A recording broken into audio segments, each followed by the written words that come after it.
اللہ اللہ، یہ وہ ارض مقدس ہے، وہ سرزمین ہے جہاں جو گیا اس کو امان مل گئی۔ یہاں کا ذرہ ذرہ نورانی ہے، چپا چپا متبرک ہے، اور گوشہ گوشہ رحمت بھرا ہوا ہے۔ میں نے بار بار شدت سے کوشش کی کہ مجھ میں بھی ایسے تقدس بھرے جذبات جاگیں۔ میں نے بار بار شدت سے کوشش کی کہ مجھ میں بھی ایسے تقدیس بھرے جذبات جاگیں۔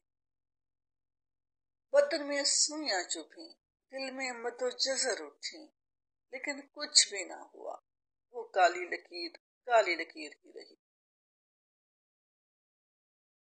سالک اور مجذوب، کیوں کیوں آخر میرے قلب میں کیوں حرکت پیدا نہیں ہو رہی؟ میرے دل میں تقدیس بھرے جذبات کیوں نہیں ابھر رہے؟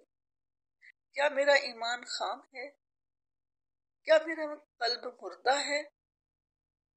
میرے دل میں کئی ایک سوال کیوں، کس لیے، کیسے چیونٹیوں کی طرح رینگنے لگے۔ مجھے اپنے آپ پر شکوک پیدا ہونے لگے۔ مجھے علم ہے کہ میرا ایمان خام ہے، لیکن میرا جذبہ تو خام نہیں۔ میرے جذبے میں جان ہے، شدت ہے، دیوانگی ہے۔ مجھ میں جذبے کے سوا اور ہے ہی کیا؟ میں نے ایک بار پھر اپنے ہمراہیوں کا جائزہ لیا۔ وہ سب اللہ کے کلام سے بھیگے ہوئے تھے، وہ سب سالک تھے، صرف میں ایک مجذوب تھا، اور میرا جذب بھی خام تھا، ورنہ میں اکیلا نعرہ لگا سکتا، میں اس کھڑے پانی میں اللہ اکبر کا کنکر پھینک کر حرکت پیدا کر سکتا تھا، لیکن میں بھی چپ بیٹھا رہا۔ طیارے پر وہی خاموشی، متفکر، اداس، تقدس بھری کیفیت طاری رہی۔ ہونٹ ہلتے رہے، تسبیحیں رینگتی رہیں، دلوں پر بوجھ پڑتا رہا، اداسی دبی استر ہوتی گئی، طیارہ ہائی جیک ہوتا رہا، صدیاں بیت گئی۔ پھر دفعتاً کپتان کی آواز سن کر سب چونک پڑے۔ پٹیاں باندھ لیجئے، سگریٹ بجھا دیجئے، تھوڑی دیر میں ہم جدہ ایئرپورٹ پر لینڈ کرنے والے ہیں۔ جہاز رک گیا۔ جدہ ایئرپورٹ، ہم سب باری باری طیارے سے باہر نکلے۔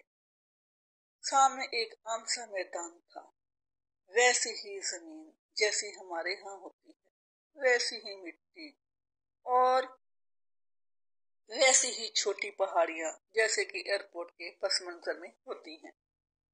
پتہ نہیں کیوں میں سمجھتا تھا وہاں کی مٹی اور رنگ کی ہوگی،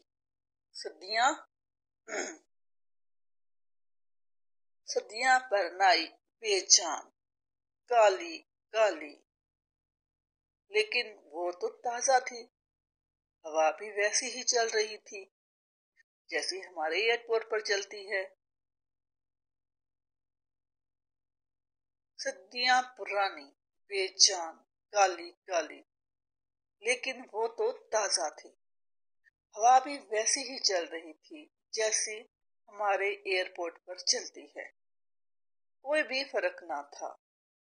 اس وقت میری کیفیت بالکل اس ناٹی بوائے کی سی تھی جو اپنے گاؤں سے بھاگ کر اسکاٹ لینڈ پہنچا تھا، اور یہ دیکھ کر حیران رہ گیا تھا کہ وہاں کی زمین اتنی ہی سخت تھی، وہاں کے بیر ویسے ہی مٹیالے تھے، وہاں کا گز اتنا ہی لمبا تھا۔